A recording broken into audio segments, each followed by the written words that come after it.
So check it, right? One day, we riding down Broadway in Washington Heights. You heard? I think I was with my bro, stressed out, bringing the best out.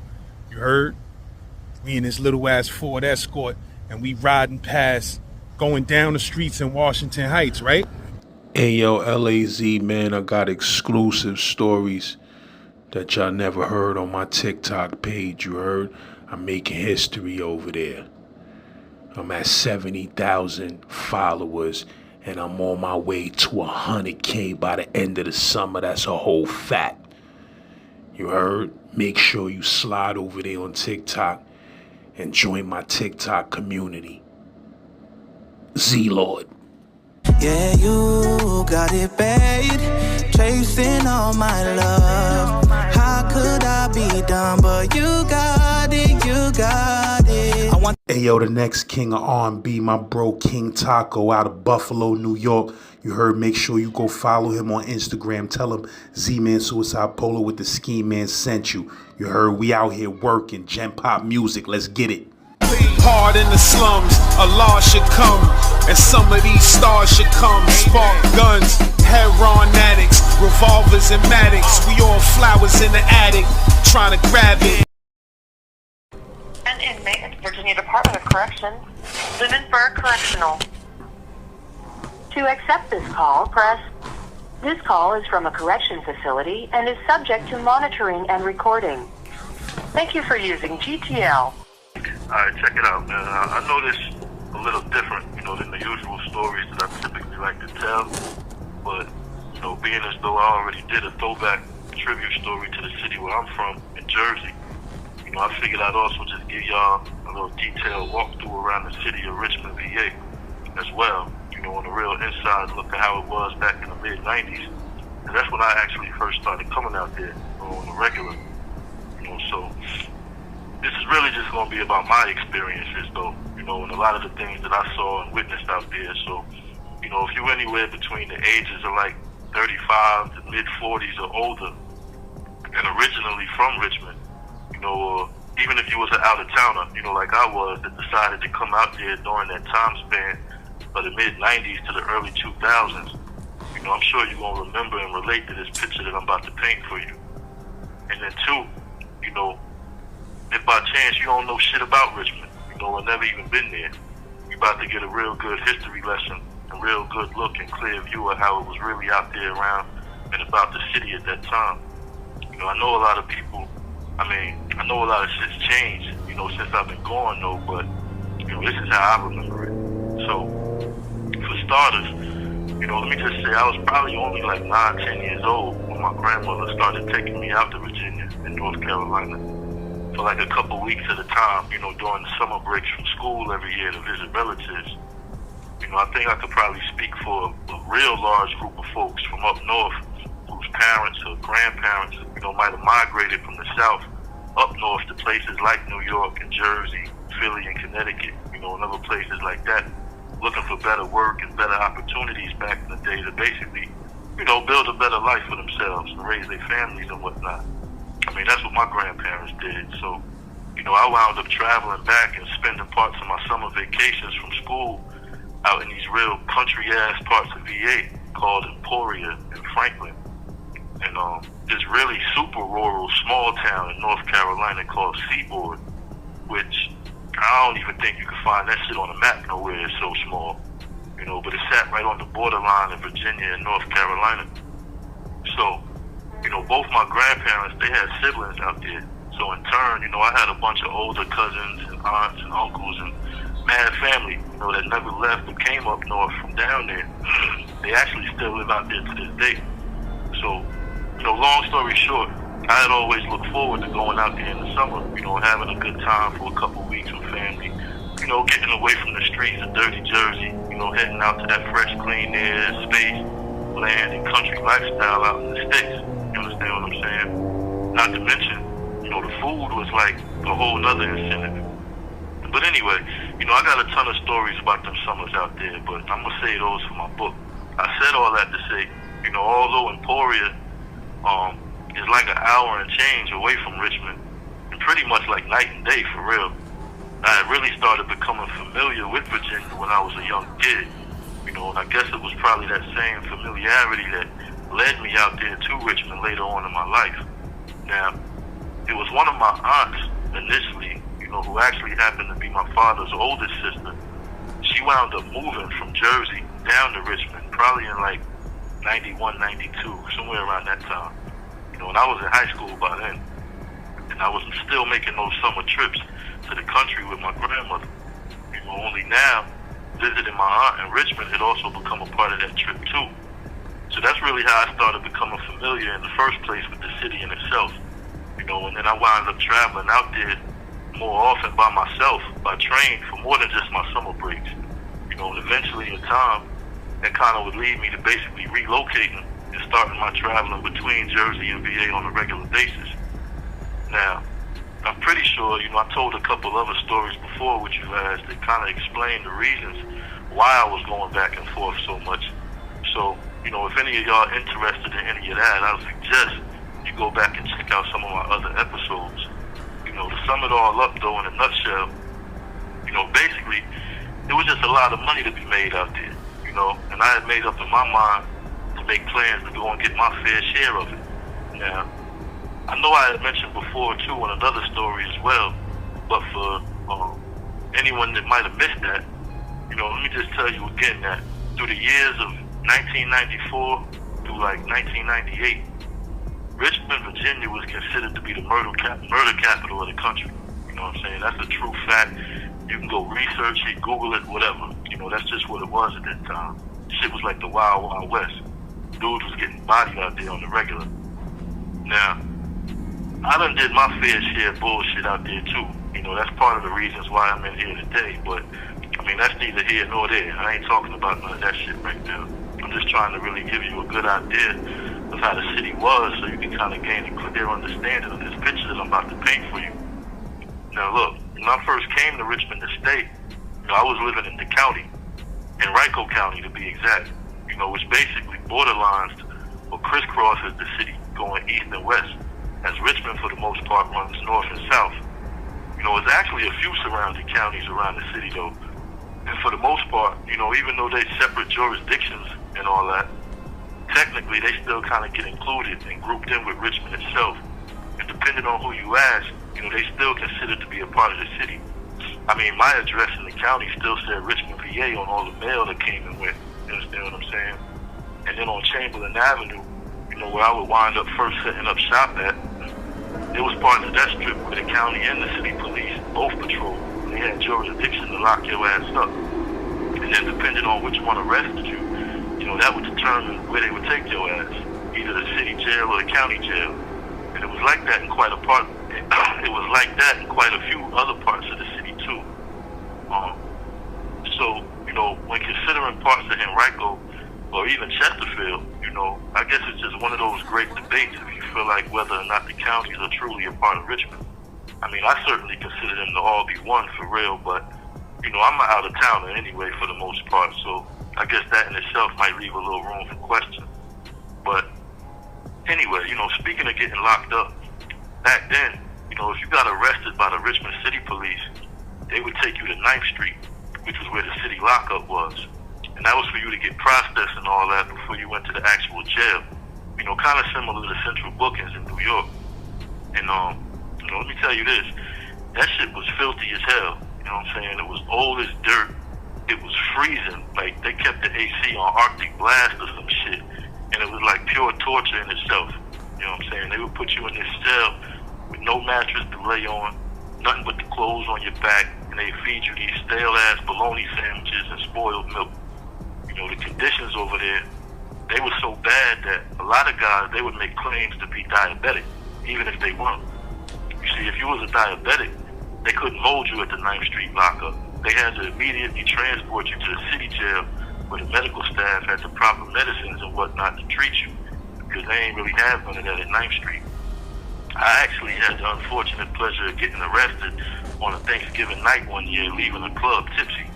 And I ain't know that diabetic trick yet, so I had to stay at that lockup from like Thursday night to that Monday morning when the courts opened back up to see the judge. Man, I nearly froze my ass off in that motherfucker. No bullshit. But what was so interesting to me though and I know this will probably resonate with a lot of folks as well, is the fact that Richmond had 2 separate courthouses at that time. I think they still do, as a matter of fact. And depending on which side of town you got arrested, that would determine which courthouse you went to. So if you got jammed up, anywhere on the south side, for instance, you'd have to go to the Manchester courthouse. And then if you got jammed up in any other part of the city, you'd have to go to the John Marshall courts downtown. And they would jam-pack you into this little court van with like 11, 12 other dudes, drive your ass to the city jail, where you get packed in like sardines, elbow to elbow, in a little small bullpen, waiting to get classified and dressed out. Now, I did a whole episode on the Richmond City Jail a few months back, so, if you want a more detailed description of how that was, you should go check that out. Now, I did mention leaving the club a little tipsy, and that was because the city at that time had quite a few clubs that was jumping, and everybody went to them joints. A few of them that still stand out in my mind was spots like the Trop on Broad Street, or Ivory's that was also on Broad Street. Then you had this spot called the Slip, and then you had the Polo Bay that was on North Ave and Laburnum. You also had this joint called Night World on Midlothian in the South Side. That was actually a teenagers club for high schoolers and all, but that shit still jumped off. And there was a few others, that probably deserve a mention or two. I just can't remember the names of all them joints. But I want to say out of all of them joints, for real, the one I probably had the most fun at was Ivory's. You know what I'm saying? That spot was always live as hell.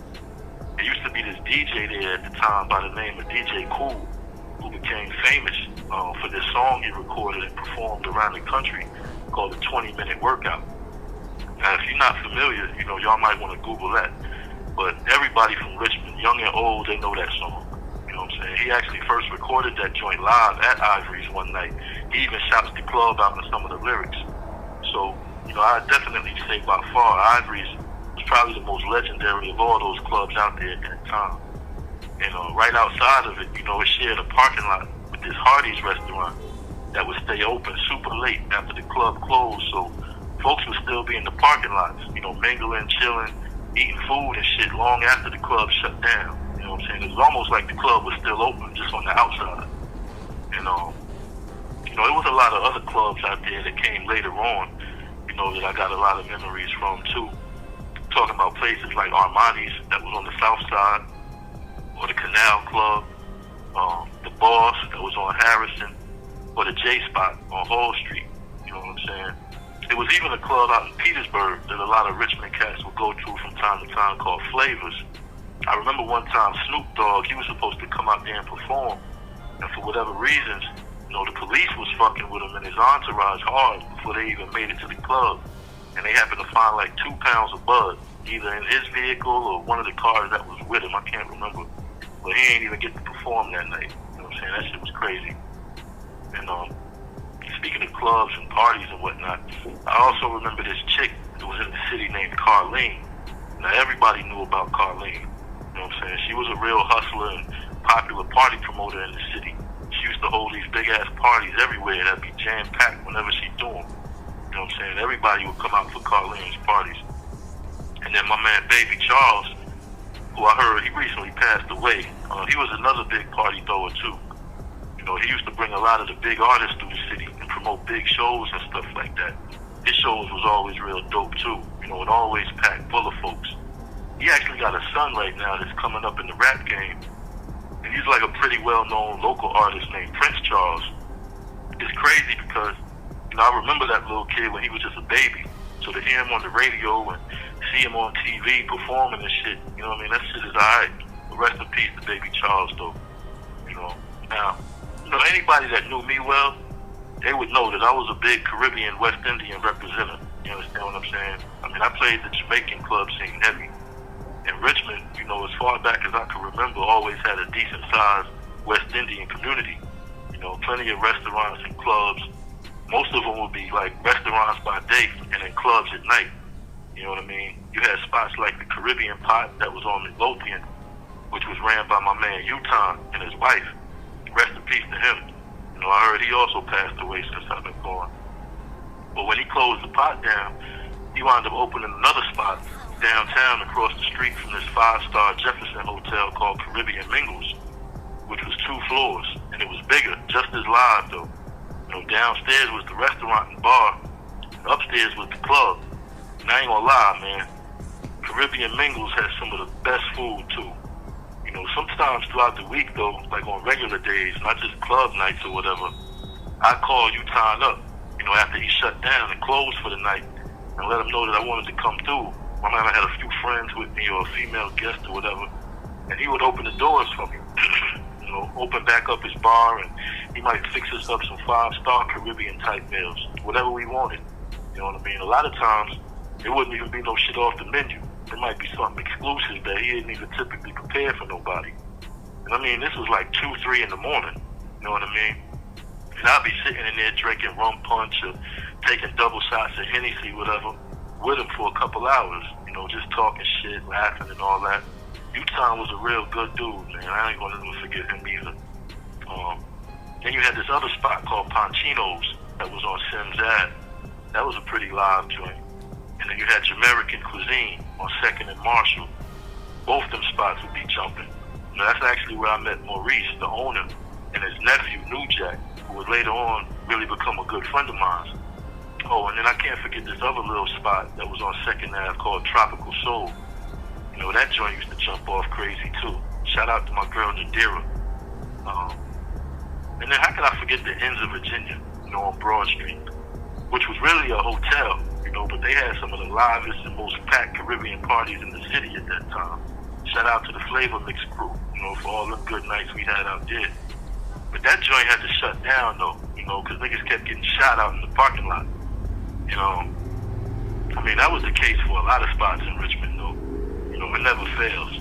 It's like the city could never seem to really have a spot open for too long without somebody getting shot and killed. It was inevitable. But before I switch topic though, let me shout out my homeboy Shaka. He had the after hours spot jumping on Hull Street with the late night Jamaican food right next door. That spot was a movie all in itself, for real. Like, he definitely did that.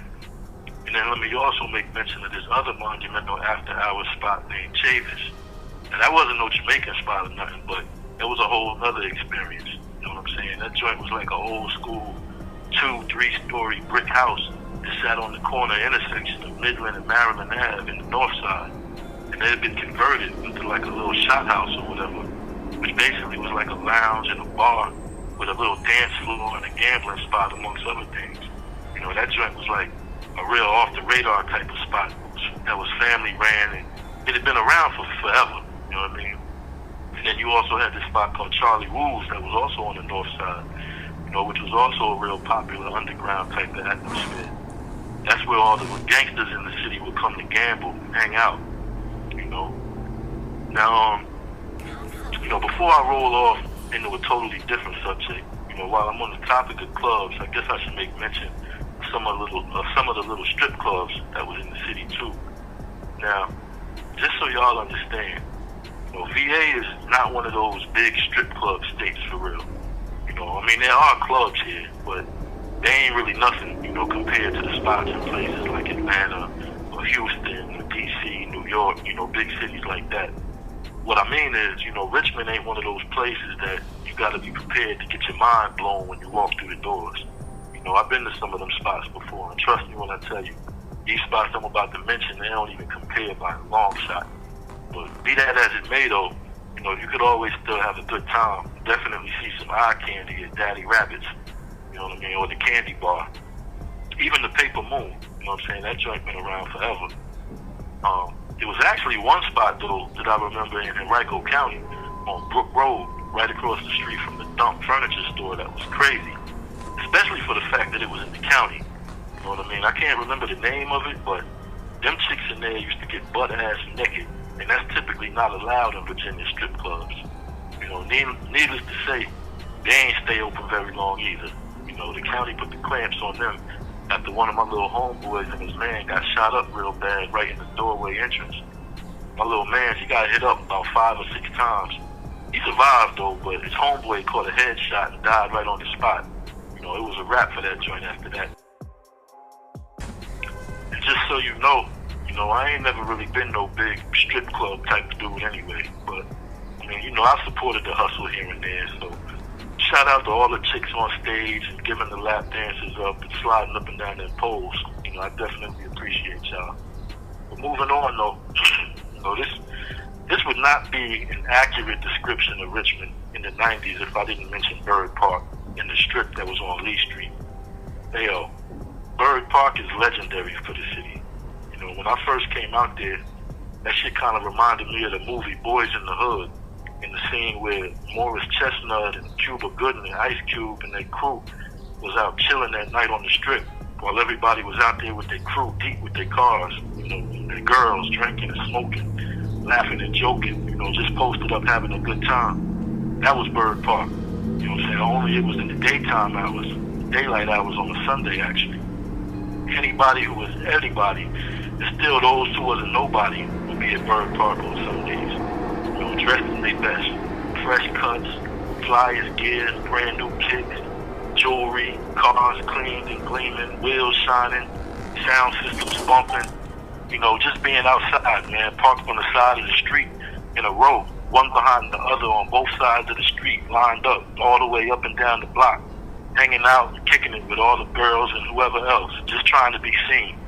You know, that actually became a chance and an opportunity for me, you know, to meet up with some of Richmond's most notorious and well-known gangsters on safe and mutual ground, because, I mean, there was always peace out there. I don't never remember no shooting or nobody ever getting killed or any of that at Bird Park on Sundays. You know, that shit was always just lit. And then there was the strip at night, which was Lee Street, and that was kind of basically identical to the atmosphere at the park in the essence of, you know, it was just a whole lot of people out there hanging out late night after the clubs closed and all that. Cars parked up and down the block the same way as, you know, the same way as the park was on both sides of the street. Now, I do remember the city shutting that down after this dude. Matter of fact, it was one of the DJs from that club Ivory's that I spoke of named Quincy. He wound up getting shot and killed out there one night trying to break up a fight. How ironic is that? You know, it was a wrap after that, though. The city shut it down. And then Bird Park got shut down shortly after that, too. You know, they wound up putting up little barricades and roadblocks so you couldn't even drive through the pathways no more. And then they made up all these type of parking ordinances so you couldn't even park up on the street or chill no more either. Now, I know I had mentioned Caribbean Mingles, you know, being one of my favorite restaurants in the city. Not only because, you know, the food was great, but, you know, also because of the friendship that I had built with the owner. But it was definitely some other spots out there, too, that was landmarks as well. What I mean is, you know, any and everybody went to these spots and they could tell you about it. One of them being the Croaker spot. Oh, my God. And that spot was crazy. You know, it was a soul food type spot that got famous off their fish boats. The original one used to be on 2nd Street, where they had been for years. And they did all their cooking in this small little area that you could view right through the front glass. But they actually wound up moving to a much bigger and much nicer spot on Hall Street. And they would make these fish boats, and they give you like 5, 6 big ass pieces of fish.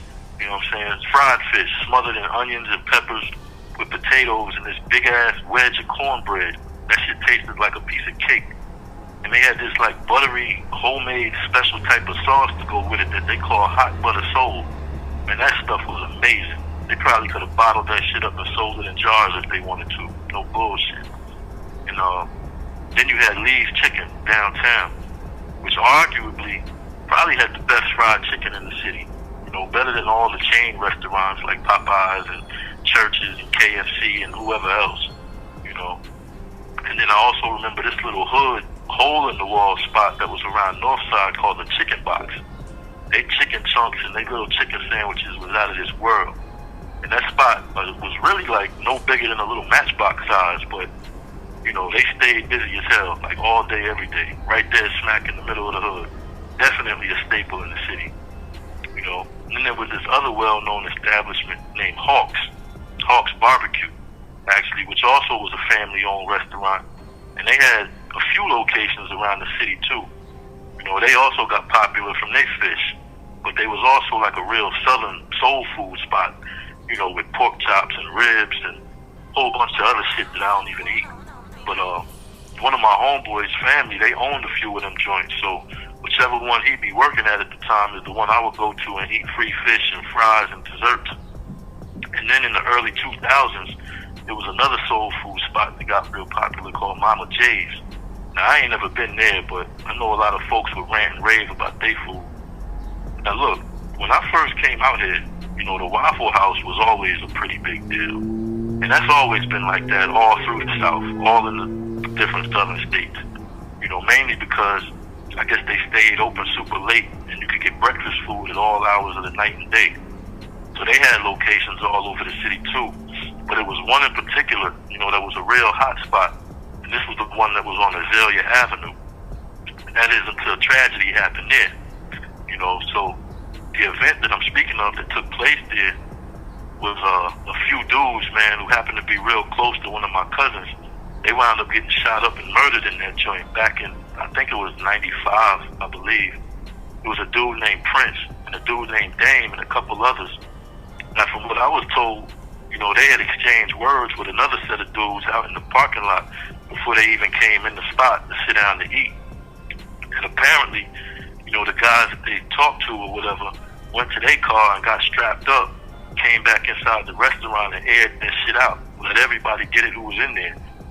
You know, the dude, Dane, he happened to hop over the counter, you know, and laid on the ground, I guess hoping to duck all the fireworks and shit that was going off, but they must have seen him, you know, and stuck the hammer across the counter like Old Dog did in Menace, shooting that Asian guy when he said he felt sorry for his mother. You know, because Dame, he wound up getting shot multiple times, including in the head. It just so happens, though, he was the only one out of that whole group that survived that night. But he was messed up, you know, for a long time after that. Years later, you know, he would actually open up a clothing store called Exit 64 in the Fairfield Commons Mall. But I'll give you a little more on that in a little bit. Anyway, they wound up knocking that Waffle House down. You know, and I believe before I left the street, there was a Burger King standing there. Anyway, besides them spots, you know, as I mentioned earlier, I was always real big on my West Indian vibe, so I used to hit up all the different Jamaican spots, you know, and depending on what side of town I was on, you had the Jamaica House that was downtown on Broad. That joint stayed busy. I'm going to tell you a wild-ass story about that, too, in a second. And then you had Queens, which was out in the Southside Plaza. You had Chef's Island on North Ave. And I forgot the name of the spot. They used to sit across the street from the J spot on Hall Street, but their food was pretty good, too. And then right before I left the streets, the Chinese Jamaican chick, Karina, that owned the Jamaica House, she opened up this nice, elegant sit-down restaurant in the South Side called Karina's. You know, but besides those, though, I used to actually be a part owner, an early investor into this Caribbean drive-through spot in the South Side off of Jank Road called His Biscuits. You know, that used to be an old Bullets burger spot before we got the building. But it ain't last too long, though. You know, it basically had too many hands in the pot, so to speak, being pulled in too many different directions, so it wound up shutting down. But, I mean, it was good while it lasted, though. You know, and the food was great, actually. It was more of a Trinidadian style, though. Anyhow, so about this story concerning the Jamaica House, you know, there was this dude that worked the counter there. He always took the orders and whatnot, named Twitch. You know, a little short, dark-skinned Jamaican dude. I mean, if you've been to Jamaica House before, then you know who I'm talking about. Now, Twitch, he also worked the door sometimes at night at a couple of Jamaican clubs from time to time. Well, I guess he had an issue one night with some guys, and he wouldn't let them in the club for whatever reasons. You know, and they all had some words for each other. Well, the very next day, you know, while he was behind the counter taking orders as usual with a restaurant packed full of people, one of the dudes walks right up to the counter, pulls out a hammer, and shot Twitch twice, right in front of everybody in there. Now, I don't know if he just didn't see the dude, or maybe he didn't recognize him, or just got distracted or whatever. Because, I mean, that could have easily been the case, being that that place was so small, but it stayed packed from the front to the back at all times. But I guess by the time he realized what was about to happen, though, you know, it was too late. Dude, he wound up turning right back around, ran straight out the spot, across the street, and out of view. That shit was crazy. Twitch survived, though, you know, thank God. I mean, he got lucky. But moving on, though, You know, I can remember some of the biggest events in the city too that everybody used to come out for, and they represented where they was from, big time. You know, one in particular was this joint called Hoop It Up. You know, I think that was in like 94 or 95 too. You know, it was this huge 3-on-3 basketball tournament sponsored by the city. And I mean, every housing project, every neighborhood, every baller, anyone who thought they could ball, you know, they all had a team and they all represented. And the whole city came out for that joint. You know, they shut the streets down in other parts of the downtown area. They set up these half courts all over the place. I mean, it was like a whole weekend event, you know, in the process of elimination type thing. And they had dunk contests, 3-point shootouts, and all that. And I actually remember that being the very first time I had met Mad Skills. You know, I was freestyling with him in this big-ass cypher in front of what seemed like hundreds of people. You know, he was really on his come-up at that time, too, kind of still locally known, you know, trying to make a strong showing for himself in front of that crowd. I was really just having fun with it, though, you know, coming off the head with my little battle raps and shit. I mean, I did have a few bars that got some responses from the crowd and all of that, but it was definitely the biggest crowd that I had ever rapped in front of at that time, so I was a little nervous at first. But, you know, once I got going, my shit kind of just came out naturally. But all in all, you know, it was a good time. It was all in fun at the end of the day. Like I said, you know, that was only the first time that I had met Skills. We would be in contact many, many more times after that, but I'll say those stories for another time, though. Another event, though, that the city used to come out for, and still does actually to this day, every year, is the Second Street Festival. You know, that's really like an all weekend type block party for real, up and down Second Street. They got food, performances by local groups, vendors, games for the kids, face painting and all that kind of shit. You know, thousands of folks come from all over the city for that joint. And then there was the Gold Bowl, which is Virginia Union's homecoming and football game, usually played against their arch rivals, Virginia State, which are both, you know, two of the closest HBCUs in the region. One of them's in Richmond and the other one is in the neighboring city of Petersburg. Again, like the streets used to get blocked off and be mad people outside. Now, switching gears for a second, you know, I guess it's only right that I mention all the most popular shopping malls and stores all over the city back then too. You know, at that time, man, Richmond didn't really have no high-end fashion stores like Gucci or Neiman Marcus or Louis or nothing like that. You know, the Short Pump and Stony Point malls didn't even exist yet. You know, the closest thing that even resembled a store of any higher quality was probably Macy's or JCPenney or this spot called Dillard's. You know, you could at least go there and get like your Polo or Hilfiger, Nautica, Guess, Calvin, you know, brands like that. But still, you know, the options and the styles were kind of limited. So if you really wanted that high-end fashion, you still had to travel out to Tyson's Corner in Northern Virginia near D.C., or you'd have to head to New York or Jersey.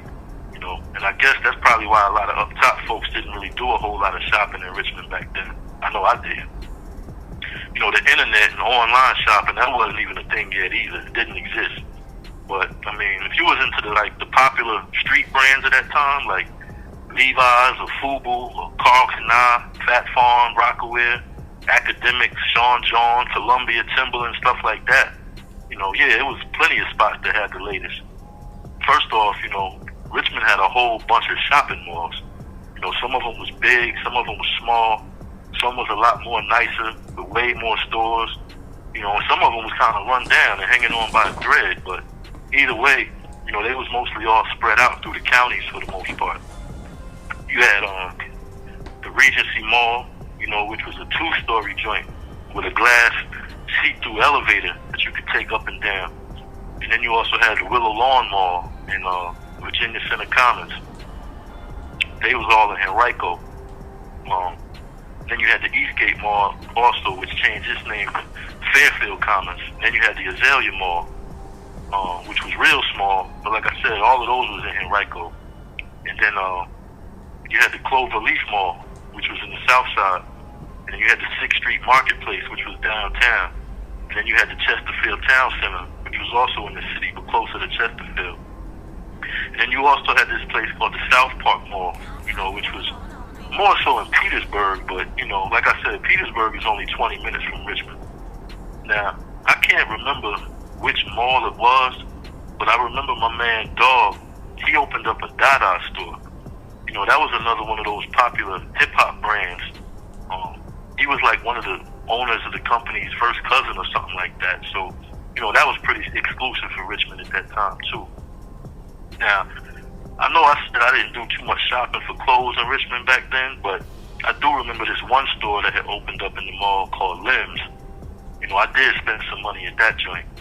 Reason being, you know, they had a huge selection of all the original Australian handmade Coochie sweaters. You know, the ones like Biggie used to wear. Me and my man Big Ron, we used to go there like every other Friday, you know, after closing up shop or whatever, and buy up everything new that he had on the shelf in our sizes. I'm talking about like $500, $600, $700 sweaters. You know, and I'd come out of there with like 5 or 6 new joints every time. I mean, Coochie was my shit back then. You know, and it was definitely a statement being made whenever you had that shit on. But aside from all the malls though, you also had some real popular black-owned stores, you know, that were staples in the city too. And mostly they was all downtown. You had this spot called Steady Flow that was on Broad Street. That was my man Tony. You know what I'm saying? That's where everybody went and got their authentic throwback jerseys and fitted caps from. Then you had this spot named Cavalier. You know, that was a real popular spot on Broad Street too. Then you had Up Against the Wall. That was another one. They wound up actually opening up in the Regency Mall as well. Then you had some other landmark stores down there like New Ridge Sneaker Spot. You had Sonny's, the Soul Station, and New York Jewelry. That's where dudes would go buy their necklaces, bracelets, earrings, nameplates, you know, and get custom grills made and all that shit. Those spots was all in a line downtown on Broad Street. And then can't forget Sea Dreams Leather either. That's where everybody used to go to get their shearlings and leather coats from. You know, the Averexes and Pele Peles and all that. They actually wound up opening up shops in just about every one of the busier malls too. And they kept some fly shit in there. And then you also had these other landmark spots, you know, that weren't really clothing stores, but they were still real popular. Like this spot downtown called Alpha. That was ran by my man Alex. You know, he used to sell and repair cell phones. And he was like in the video game business heavy back then. And when I say video game business, I mean, this nigga was like the GameStop before there was ever a GameStop. No bullshit. You know what I'm saying? And then there was the wholesale outlet, which was another spot that I can't forget because, you know, that's where every and anybody went to go get their beepers and their pagers from. I'm talking about Sky Pages and Motorola's and all that. And then, of course, you know, there was my store, the Lion's Den. I mean, that joint was monumental in itself. You know, I really kind of started off small on the corner of 7th and Franklin, but it grew so fast that I wound up having to move to this 2-story building between 4th and 5th Street on Grace. You know, it wasn't another store in the whole state of VA like that one. That's a fact. You would have had to really be there, though, to know what I'm talking about. And then if you were just, you know, out looking for some extracurricular activities or just somewhere to have a little fun or take a girl to, you know, or even looking for some girls, then you could always go to this spot called Putt Putt on the Lothian Turnpike in the South Side, which was like an arcade and a mini golf course type setup. Always full of girls, too. You know, or if you like skates and music or whatever, then you had Skateland on Williamsburg Road in the East End, which was like a big-ass roller skating rink that also had a dance floor, and they threw big parties there. You know, both was real popular spots back in the 90s. And then, too, you know, if you wanted to hit clubs or bar hop or whatever, you could always hit up Shackled Bottom on the weekends. You know, that's always been a lot of bars and clubs and people of all nationalities, black, white, Latino, and more, just hanging out, clubbing and bar hopping down there. Places like Have a Nice Day Cafe, or the Posh, Twisters, the Aqua Lounge. Shit, man, there's many more. It's way too many for me to name and remember because them spots used to change owners and names so often. I mean, I could never know them all. But just know, though, a lot of folks used to get robbed and bodied down there, too, in them dark alleys and parking lots coming out of them clubs and bars wasted.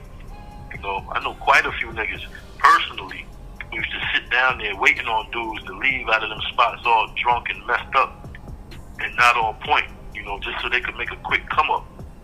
Trust and believe, man, they ain't had no problem slumping your ass either, leaving you stinking down there. A lot of dudes will go down there chasing a good time and end up victims at the end of the night. That's a true fact.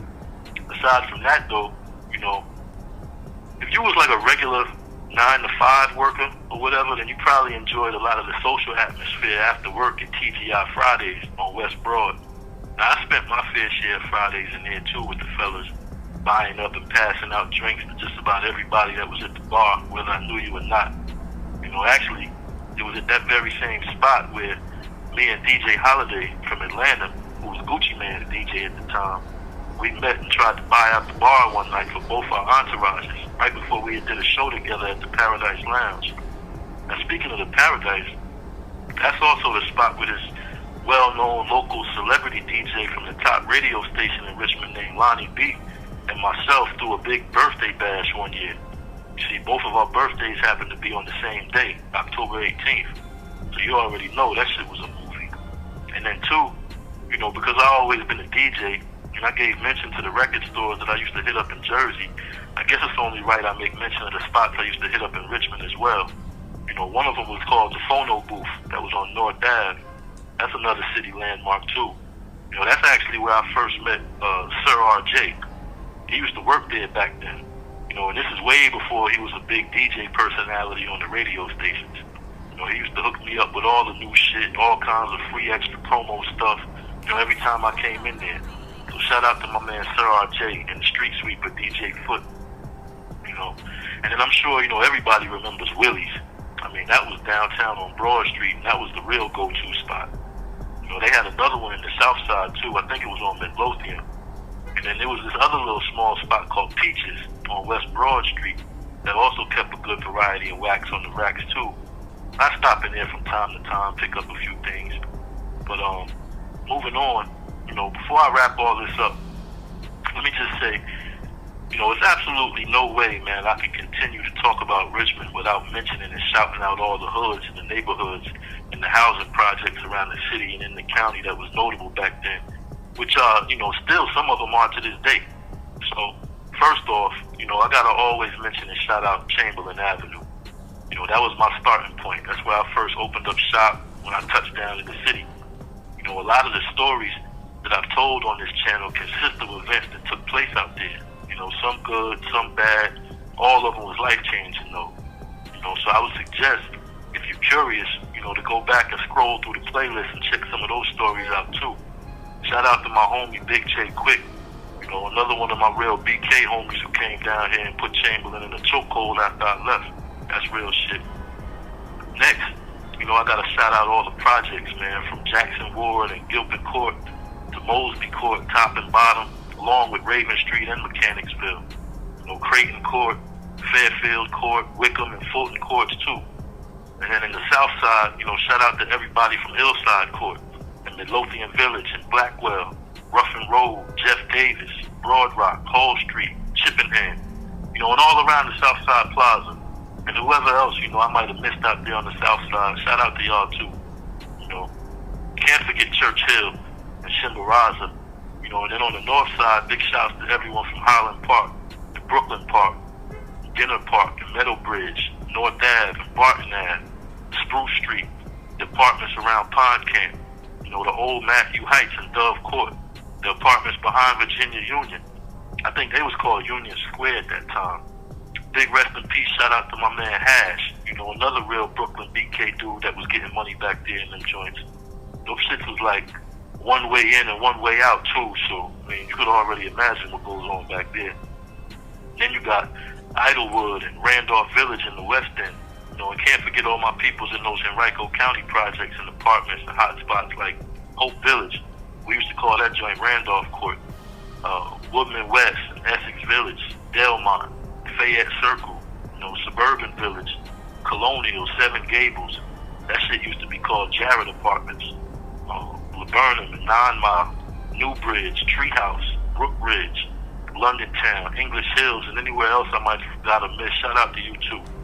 And the moral to the story is, I had a real good time in Richmond, man, from the mid-'90s to the early and late 2000s. That was kind of like my early adulthood, really. a lot of those experiences I talk about, you know, they made me into who I am today, no doubt about it. You know, I did a lot, learned a lot, met a lot of good people, you know, made some great memories, made a lot of money, raised a family and some more shit out there. You know, I wouldn't trade out none of those experiences even if I was able to. I definitely consider Richmond to be like my second home for real. You know, and although, you know, I still might be considered an out-of-towner overall by some standards, even though I've spent, 20 plus years out there, no matter where else I may travel to and end up planting my flag, you know, Richmond gonna forever be a city that I'll always come back to and spend some time in, do business and holler at the folks I love and that I know love me. That's a fact. So, with all that said, you know, shout out to you too, Lance. You already know. Shout out to all my peoples and family in and throughout Richmond, man, and all the surrounding counties. Make sure y'all come check out my podcast, Truth Beyond These Walls. You know, it streams on all the music platforms. Make sure y'all holler at me on the gram and all my other social networks, Truth Beyond These Walls. You know, come leave me a message or something. Let me know what kind of story y'all want to hear me talk about next. Also, truthparker.com. That's my website. You know, it's up and running right now. That's where y'all can keep up with everything I got going on. Buy my books, check out my merchandise, see more videos, hear more stories, and much, much more. And oh yeah, don't forget, man, the Cash App's still open too. So if you haven't yet or still want to make a small donation or contribution to my initiative, you can still send a single dollar or whatever you like to share to Truth Parker Fund. All one word, no spaces on Cash App.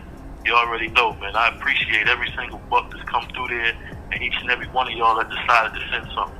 Love y'all for that. This Truth Parker, man. Jersey to VA all day. Brick City's a rich city. Holla at your motherfucking boy. One.